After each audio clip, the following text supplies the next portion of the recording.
All right, music fans, welcome back. Harmless Dave here, talking real music in real time for a few real people out there just like you and just like me. All right, before I get going, here's something crazy for you. Book of Numbers, their album Magic came out last year. Was completely under my radar because I was paying too much attention to one record label. And here they are. You notice one of those guys kind of looks a bit like Ozzy? Well, here's the deal.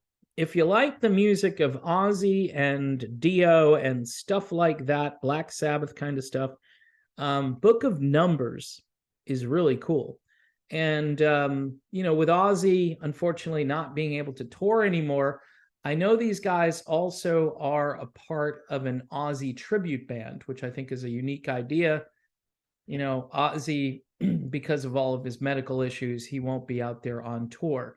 You know who is out on tour right now? Roger Waters. And Roger is pushing back.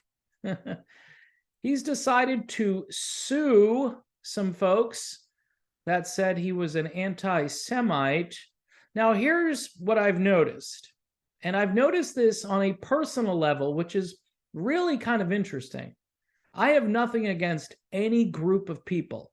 But if you say, hey, I'm kind of wondering what is going on in Palestine. I know there are Christians who live in Palestine, and I don't know if they're being treated all that well. And Roger Waters kind of wondering himself. Here's the article. As previously reported, Roger Waters' show in Frankfurt, Germany on May 28th was canceled by the local city council. Now, should the city council, again, this is Germany, but in general, should a city council decide if a show should be canceled or not? I mean, shouldn't that be up to the venue? But here it is, a political issue. The city council says, no, I want to purchase tickets for this and go attend the show. And they're telling me, no, you can't because we're going to cancel it because we think Roger Waters is anti-Semitic. Even if that was true, which it isn't, but because Roger doesn't have a cut and paste viewpoint on Israel and Palestine, he doesn't have that normal, same old talking point that's out there about how one side is predominantly great and wonderful and the other side are a bunch of terrorists all the time. And you might be able to kind of juxtapose that sometimes, not all the time, but sometimes. And so Roger basically is supporting, I guess, the people in Palestine. I don't know his official position, but there are some Palestinian Christians there. Just throwing that out there for those of you who might be Christian, who might have an allegiance to other Christians. In a statement to German broadcaster Deutsche Welle, the Pink Floyd star's management in London says he plans to take action and has directed his attorneys to immediately take all necessary steps to overturn this unjustified decision and ensure that his fundamental human right to freedom of expression is protected. Now, I've noticed that I hear this expression a lot and it kind of irritates me, but I'm going to use it here anyway. The script got flipped a little bit when it comes to a number of issues, like supporting Ukraine. Do you know that some of the soldiers who are fighting for Ukraine are the same kind of people that were fighting in World War II trying to destroy Israel or destroy the Jewish people? Did you, well, Israel didn't exist, right? But they're trying to destroy the Jewish people, but now we're sending money to, follow me here, we're sending money to a country that harbors these people. Not only do they harbor them, but these people fight for Ukraine against the Russian Federation. Isn't that kind of weird? Doesn't anyone find that to be a little... That's why I use that script flip the script thing, because, in the old days, you would think to yourself, well, Russia bad, Ukraine good. Russia has a warped religion, Orthodox Christianity.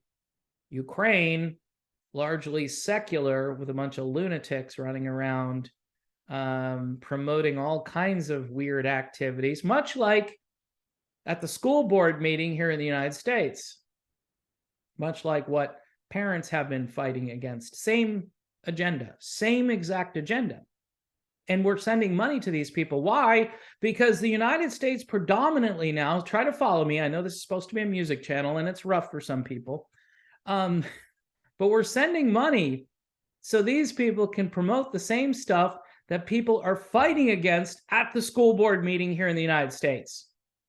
All right. And if you need to go a little more in depth, you can follow me over on Patreon, $1 a month. I can explain it all to you right in that little chat safe space, because I like good safe spaces. Anyway, getting on with the topic here.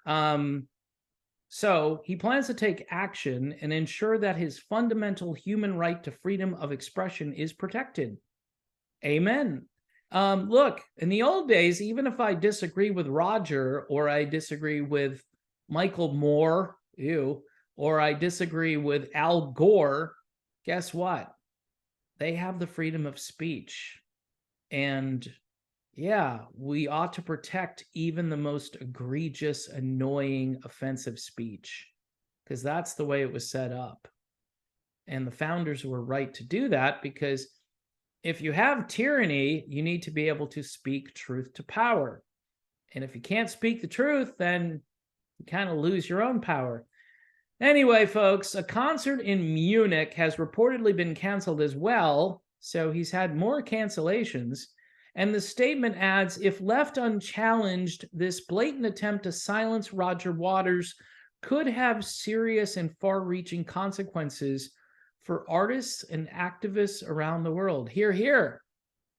They add the cancellations were unconstitutional, unjustified, and based on the false accusation that Roger Waters was anti-Semitic, which he is not. By the way, Waters' This Is Not a Drill tour is set to hit Lisbon, Portugal on Friday. A complete list of Waters' dates can be found at rogerwaters.com.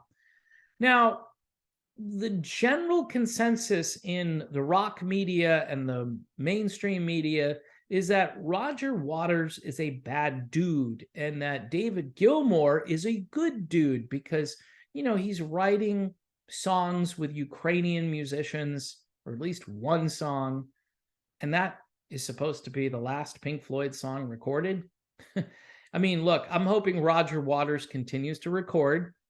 I don't know if redoing Dark Side of the Moon was a good idea, but since nobody's going out there to perform the album in its entirety this year, which should be what happens if Gilmour and Waters were actually okay and were getting along, that would have been the thing to do, but it's not going to happen.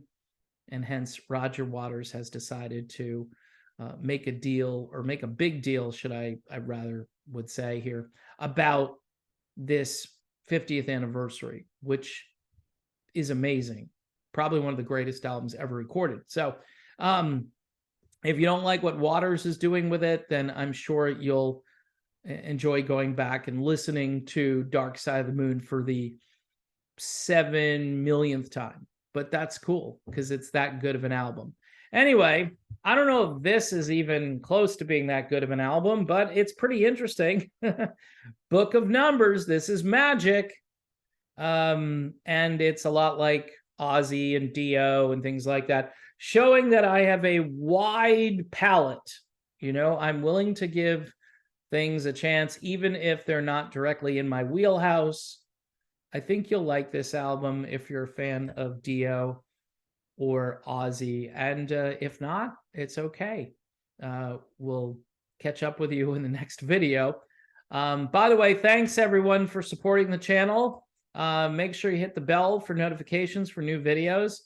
Subscriptions, yes, please subscribe, and Patreon and YouTube memberships. Those are out there for folks to do if you would like. In the meantime, again, my name is Dave, and I will be back again soon.